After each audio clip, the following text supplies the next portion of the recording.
새날이 밝아오는 여명이었습니다. 지난밤 밤새도록 그물을 던졌지만은 한 마리의 고기도 잡지 못한 시몬 베드로는 큰 실망과 좌절감에 사로잡혀 있었습니다. 긴 목을 빼고 기다리고 있는 가족들을 빈손으로 가서 만나야 한다는 것은 어부들에게 있어서 죽음만큼이나 괴롭고 고통스러운 순간인 것입니다. 고요한 날은 잔잔한 파도 위에서, 거칠은 날은 험한 풍랑 속에서 잔뼈가 굵어온 어부들에게는 바다가 일터라기보다는 정든 고향이었습니다. 그러나 한 마리의 고기도 잡지 못한 어제 밤부터 시몬 베드로에게 있어서 갈릴리 바다는 깊은 근심에 쌓인 실존의 시면이었습니다. 바로 그때였습니다. 바닷가에서 시몬을 지켜보던 주님께서 시몬을 찾아오셨습니다. 그리고 그때 시몬을 찾아갔던 주님은 오늘 경제 불황과 이민의 광야길에서 시달리고 지친 우리의 심령을 찾아오십니다. 여기에 하늘보좌를 버리시고 이 세상에 찾아오신 성육신하신 주님의 사랑이 계시되어 있습니다. 임마누엘의 은총이 나타나 있는 것입니다. 우리 인간의 사랑은 잘 될 때는 따라오지만은 잘못될 때는 떠나가는 사랑입니다. 마치 그림자처럼 빛이 쨍쨍 쪼일 때는 함께 가지만은 구름이 끼고 비가 오고 어두울 때 사라지는 것이 인간의 사랑입니다. 그러나 주님의 사랑은 우리가 고통당하고 괴로워하고 시리와 좌절감에 빠져 있을 적에 더욱 우리를 찾아주시는 사랑입니다. 그러므로 우리가 괴로워하고 고독해하고 눈물 흘리고 상처난 시간과 장소는 주님이 우리를 찾아오시는 시간이요 장소가 되는 것입니다. 주님은 배에 오르셔서 우리에게 가르치셨다고 했습니다. 구체적으로 무슨 말씀을 가르쳤는지 오늘 본문 성경에 나타나 있지 않습니다. 그러나 저는 조용히 추리해 봅니다. 아마 주님은 그들을 향하여서 저 푸른 창공을 바라보아라. 저 동쪽 수평성 너머에는 오늘도 태양이 떠오르고 있지 않는가. 저 망망한 대해를 바라다 보아라. 거기에는 무진장의 황금 의장이 있지 않는가. 그러므로 한 마리의 고기를 잡지 못했다고 하더라도 낙심하고 실망하고 좌절하지 말라. 희망을 가지라. 꿈과 비전을 지녀라. 이러한 내용의 설교였고 가르침이었다고 생각해 봅니다. 주님은 다시 조용히 시몬 베드로를 향하여서 깊은 데에 나아가서 그물을 던져 내리라고 말씀합니다. 이 말씀은 시몬 베드로에게 있어서 받아들이기 어려운 말씀이었습니다. 왜냐하면 시몬 베드로는 바다에서 살아온 한 생을 지녔기 때문입니다. 다른 것은 몰라도 고기를 잡는 이 일에는 선수요, 전문가요, 박사였던 것입니다. 그런데 고기를 잡는 일에 아무런 지식이 없는 주님께서 시몬 베드로를 향하여서 깊은 곳에 가서 그물을 내리라고 하는 말씀은 시몬 베드로의 경험으로는, 시몬 베드로의 이성으로는, 시몬 베드로의 생각으로는 받아들일 수 없는 말이었습니다. 그러나 시몬은 주님께 조용히 말씀합니다. 주님, 지난밤 밤새끝 그물을 던졌지만은 한 마리의 고기도 잡지 못했습니다. 그러나 주님께서 말씀하신 이 말씀에 의지하여 그물을 내리겠습니다. 여기에 위대한 신앙의 모습이 있습니다. 여기에 기도의 시작이 있고 우리의 믿음의 출발점이 있습니다. 신앙이 무엇입니까? 곧 내 의견과 내 경험과 내 이성과 내 주장과 내 계획을 포기하고 주님의 말씀에 무조건 예라고 순종하는 삶을 의미합니다. 그때 그물이 찢어질 만큼 많은 고기가 잡히게 되었습니다. 이것이 오늘 봉독한 본문 말씀의 줄거리가 됩니다. 사랑하는 성도 여러분, 1992년은 그물이 찢어지도록 많은 열매를 맺는 풍성한 삶을 누리는 한 해가 되기를 원하십니까? 1992년은 정말 내 삶 속의 내면적인 삶이 풍성해지는 승리의 한 해가 되기를 기원하십니까? 그렇다면 주님의 음성에 조용히 귀를 한번 이 시간 기울여 보시기를 바랍니다. 그 음성은 깊은 데로 가서 그물을 내리라고 하는 주님의 말씀입니다. 그럼 구체적으로 깊은 데로 가서 그물을 내리라고 하는 주님의 말씀이 무엇을 의미하는 것입니까? 오늘 이 말씀을 묵상하는 가운데 주님께서 성령으로 찾아오셔서 우리에게 들려주시는 하나님의 음성을 같이 듣기를 원합니다. 첫째로 삶의 얕은 물가에서 허우적거리지 말고 생의 깊은 바다로 들어가 보라는 말입니다. 깊은 데로 가야 큰 고기가 있습니다. 깊은 데로 가야 많은 고기를 잡을 수 있습니다. 얕은 물가에는 큰 고기가 없습니다. 많은 고기가 없는 것입니다. 보화도 깊은 곳에 들어가 파내어야 파낼 수 있는 것입니다. 깊은 데로 가서 그물을 내리라는 말씀은 예수님이 보여주시는 역사에 대한 깊은 통찰력을 의미합니다. 또한 그가 우리에게 깊은 데로 가라고 하는 역사의식을 깨워주고 우리의 삶 속에서 깊은 데로 향해서 들어갈 수 있는 삶의 자세를 일깨워주는 도전을 의미하는 말입니다. 주님은 세상에 오셔서 인간을 보시고 역사를 보시고 사물을 보실 적에 외모만 보지 아니하고 속 중심을 보시었습니다. 믿음의 눈으로 외형적인 현상만을 보지 아니하고 내면적인 본질을 보셨던 것입니다. 예를 들면 빌립이 나다나엘을 예수님께 전도한 일이 있습니다.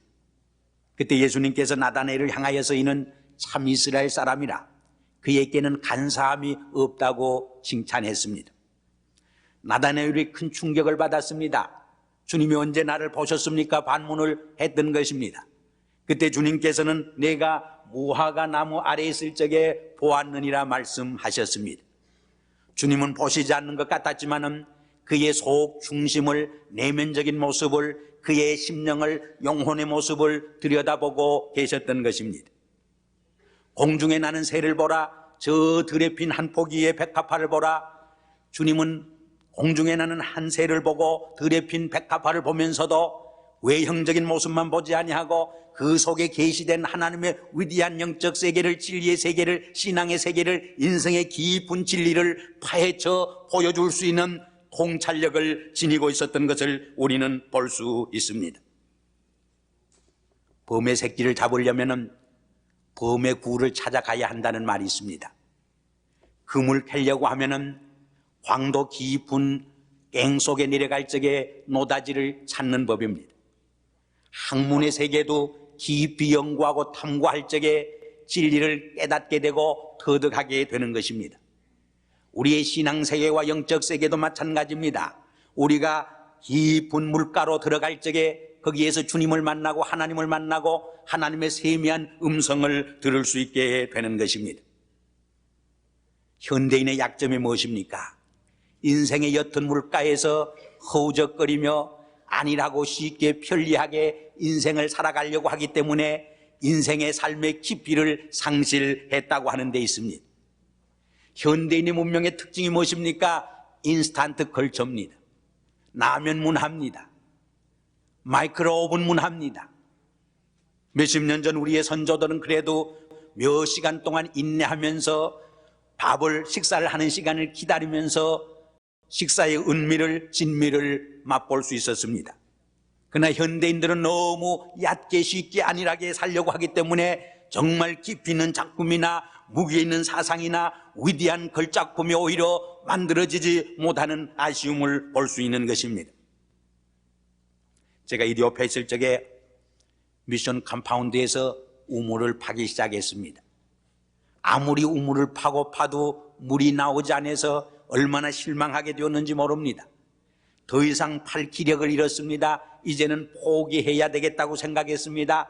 그러나 좀 더 깊이 파보자 하고 또 파고 또 팠을 적에 거기에서 생수가 터져 나왔습니다. 그때의 기쁨과 감격은 지금도 잊을 길이 없는 것입니다.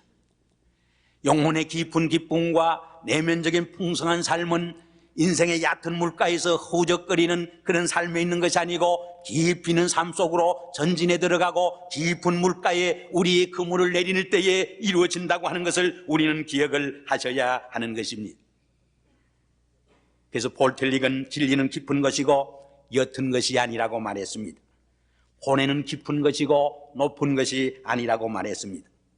깊은 심존의 심연에서만 진리를 캐낼 수 있고 고뇌의 참된 의미를 깨닫게 되고 그 고뇌를 통해서 인격이 성숙해지고 더 깊은 영적 세계로 전진해 갈 수 있게 되는 것입니다. 심층심리학이 인간의 깊은 이해를 많이 도와주듯이 심층사회학과 심층과학기술이 인간 세계와 역사 속에 파묻혀 있는 진리와 교훈을 많이 찾아내는 데 도움을 주는 것을 우리는 알 수 있습니다. 모든 사람들이 주전자에 물을 끓는 것을 보고 보통으로 예사로 당연한 것으로 봤습니다. 그러나 제임스 와트만은 그 주전자에 물 끓는 것을 보고 거기에서 예리한 깊은 통찰력을 통해서 증기기관차를 발명해낼 수 있었던 것을 우리는 알고 있습니다. 사과가 나무에서 떨어지는 것을 많은 사람들이 보았습니다. 그러나 거기에서 아무런 진리를 깨닫지 못했습니다. 아무런 교훈을 발견하지 못했습니다. 그러나 깊은 인생의 통찰력과 새로운 눈으로 바라봤던 뉴턴은 거기에서 만유인류의 법칙을 찾아낼 수 있었던 것입니다. 번개불이 번쩍이는 것을 보고 모든 사람은 하나의 자연의 현상이라고 예사로 보통으로 무심코 바라봤지만은 벤자민 프랭클린은 거기에서 어둠을 비춰줄 수 있는 전기불을 바라볼 수 있는 통찰력을 가지고 있었던 것입니다. 아인슈타인도 대학에 낙제를 하고 에디슨은 국민학교 때 희망이 없는 학생이라고 담당 교사가 낙인을 찍었지만은 그 어머니들은 자기 자녀에게서 무한한 잠재력과 가능성을 바라볼 수 있는 통찰력을 지녀서 격려하고 마침내 뒷바라지를 해서 위대한 세계의 발명가가 되게 한 것을 우리는 기억을 합니다.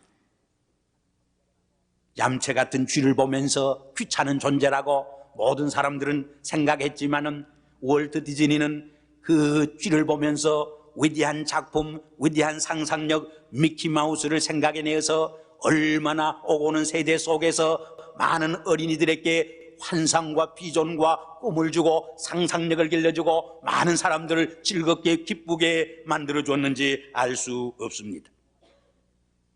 사랑하는 여러분, 삶의 보화를 캐내려면 깊이 생각하고 깊은 데로 나아가야 합니다.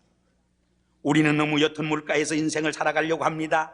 옅은 생각, 얄팍한 신뢰와 감각적인 즐거움만을, 쾌락만을 추구하기에 우리에게 진정한 내면적인 풍성한 삶을 누리지 못하고 맛보지 못하게 되는 것을 우리는 경험합니다. 우리가 정말 신앙적인 풍성한 영적 삶을 누리기 위해서는 하나님 앞에 무릎을 꿇는 하나님과 영적 교제를 나누는 깊은 기도의 시간이 필요한 것입니다. 하나님의 말씀과 만나고 연구하고 묵상하고 상고하는 말씀과의 대화가 우리에게 필요한 것입니다. 이웃과의 깊은 사귐을 통해서 크리스찬의 진미를 우리는 깨닫게 되는 것입니다. 영적 성숙한 삶과 내면적인 풍성한 삶을 맛보고 경험할 수 있게 되어지는 것입니다.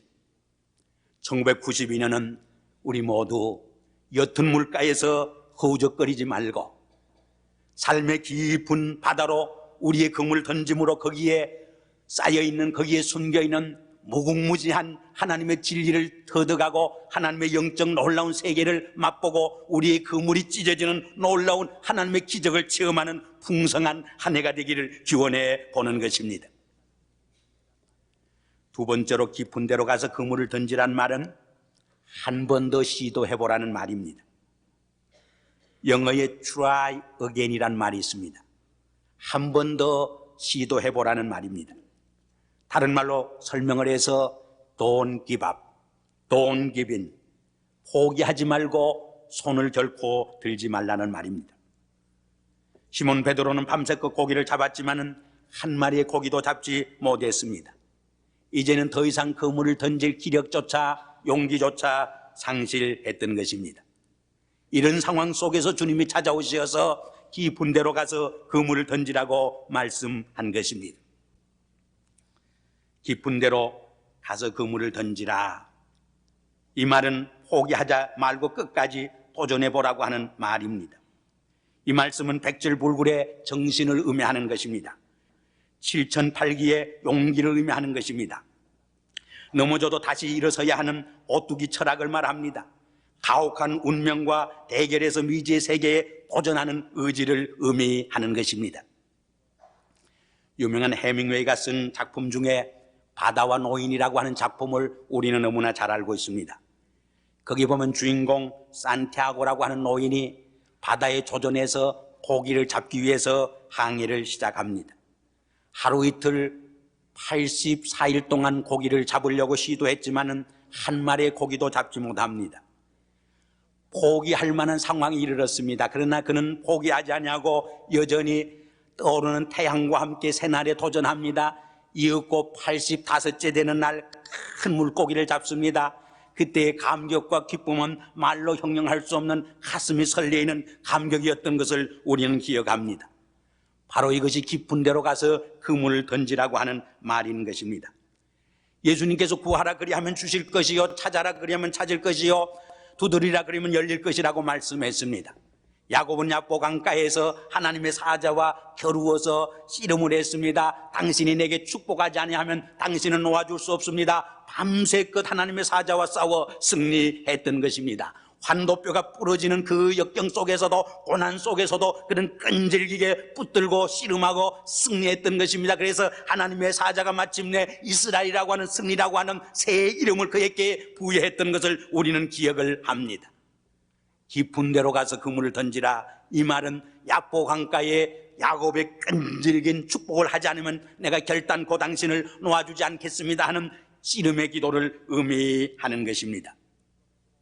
왜 실패했는가 점검해보고 같은 방법으로가 아니라 새로운 방법으로 다시 한번 생각해보고 다시 한번 시도해보는 삶이 바로 우리의 깊은 데로 가서 그물을 던지는 삶이라고 말할 수 있습니다.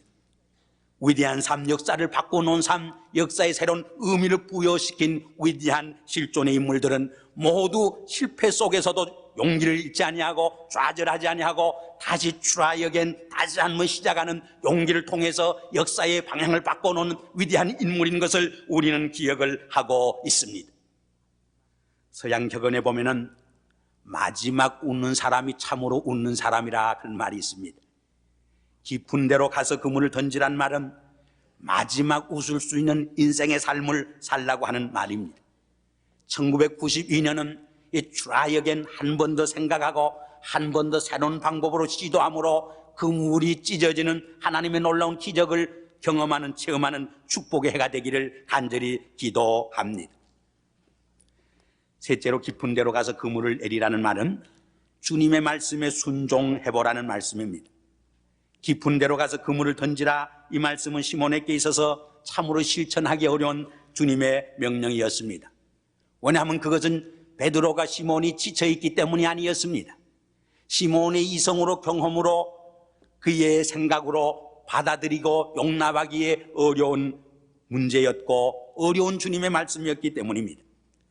베드로는 바다에서 잔뼈가 굵어온 어부 출신입니다. 주님은 고기잡이에 대해서 무식한 사람입니다. 그런데 깊은 데로 가서 그물을 던지라고 주님은 말씀합니다. 베드로의 상식으로는 그것이 맞지 않는 말입니다. 그러나 베드로는, 시몬은 주님께 고백합니다. 내 경험으로, 내 방법으로, 내 수단으로 지난밤 밤새껏 고기를 잡았지만은 한 마리의 고기도 잡지 못했습니다. 그러나 주님이 명령하시니 주님의 말씀에 의지하여 그물을 깊은 곳에 던져 보겠습니다.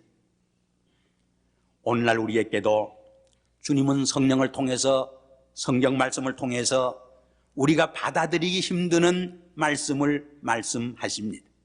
성수주의를 하라 주님은 명령합니다. 주일날 할 일이 얼마나 많습니까? 갈 데가 얼마나 많습니까? 오버타임을 해도 다 할 수 없는 일거리가 산재했습니다. 아니, 주일날 제일 수지 맞는 날입니다. 더 많은 물질을, 돈을 벌 수 있는 날입니다. 그런데 성수주의를 하라고 말합니다. 주님은 우리를 향해서 11조를 바치라고 합니다. 10이 하나를 더 가져도 경제가 쪼달리는데, 우리의 삶이 어려운데 열의 하나를 주님께 하나님께 바치라고 합니다. 이해갈 수 없는 말입니다. 원수를 사랑하라고 합니다. 원수를 복수해도 속이 시원치 않고 속이 차지 않을 텐데, 아니 다른 사람을 끌어내려도 내가 올라갈 수 없는 이 경쟁 속에서, 삶의 치열한 생존 경쟁 속에서 다른 사람을 높이고 다른 사람을 존경하고 다른 사람을 앞세우라고 말합니다. 어떤 의미에서는 납득이 가지 아니하는 정신 나간 소리입니다. 그러나 그 납득이 가지 아니하는 정신 나간 주님의 말씀에, 주님의 음성에, 주님의 교훈에 내가 나를 처복종시킬 적에 내 생애 속에 그물이 찢어지는 기적이 일어나게 됩니다. 영혼의 변화와 인격의 변화와 놀라운 관계적인 변화가 일어나게 되는 것을 우리는 수없이 우리의 일상생활과 교회 생활과 신앙생활 속에서 체험하게 되는 것입니다. 주여 나는 죄인으로소이다, 나를 떠나가소서 하는 말은 하나의 도덕적 겸손 이상의 말입니다. 거룩한 자의 소명 앞에서 거룩한 소명받은 자의 두려움과 그 소명에 응답하는 자의 모습을 우리에게 말해주는 것입니다. 모세는 호렙산에서 하나님의 부름을 받고 하나님의 어미한 광채 앞에 섰을 적에 신을 벗었던 것입니다. 여호수아는 요단강 건너가서 자기의 신을 벗었던 것입니다. 이사야는 제단 앞에서 하나님의 거룩한 임재와 현존을 체험했을 적에 화로다 나는 망하게 되었도다, 그는 부르짖으면서 거꾸러졌던 모습을 우리는 기억을 하고 있습니다. 사랑하는 성도 여러분, 1992년이 정말 그물이 찢어질 정도로 놀라운 풍성한 삶의 축복을 누리는 한 해가 되기를 원하십니까? 그렇다면 깊은 곳에 그물을 던지는 한 해가 되시길 바랍니다. 깊은 곳에 그물을 던질 적에 그 그물에 얽힌 많은 고기를 보면서 그 배 위에 계시는 주님의 모습을 바라볼 수 있기를 바랍니다. 나 자신의 실존을 분명히 발견하고 깨닫는 한 해가 되시길 바랍니다. 그때 우리의 삶은 물질적인 풍요 이상으로 내면적인 풍성한 삶의 축복을 누리는 승리의 한 해가 될 줄 확실히 믿는 것입니다. 이런 은혜와 축복이 함께 하시기를 주의 이름으로 축원합니다. 기도하겠습니다. 아버지 하나님, 갈릴리 바다와 같은 이민의 광야에서 오늘도 지치고 피곤해지고 시리와 좌절감에 빠진 우리를 찾아오시어서 깊은 곳에 그물을 던지라 말씀하는 주님의 음성을 듣습니다. 오 주님, 내 생각으로, 내 이성으로, 내 경험으로 받아들이기 어려운 주님의 말씀이지만은 주님의 말씀을 의지하여 깊은 곳에 그물을 던지는 순종의 믿음을 주시옵소서. 그리하여 이 한 해는 우리의 삶의 그물이 찢어지는 하나님의 기적을 체험하게 하시옵소서. 예수님의 이름으로 감사하며 기도드리옵나이다. 아멘.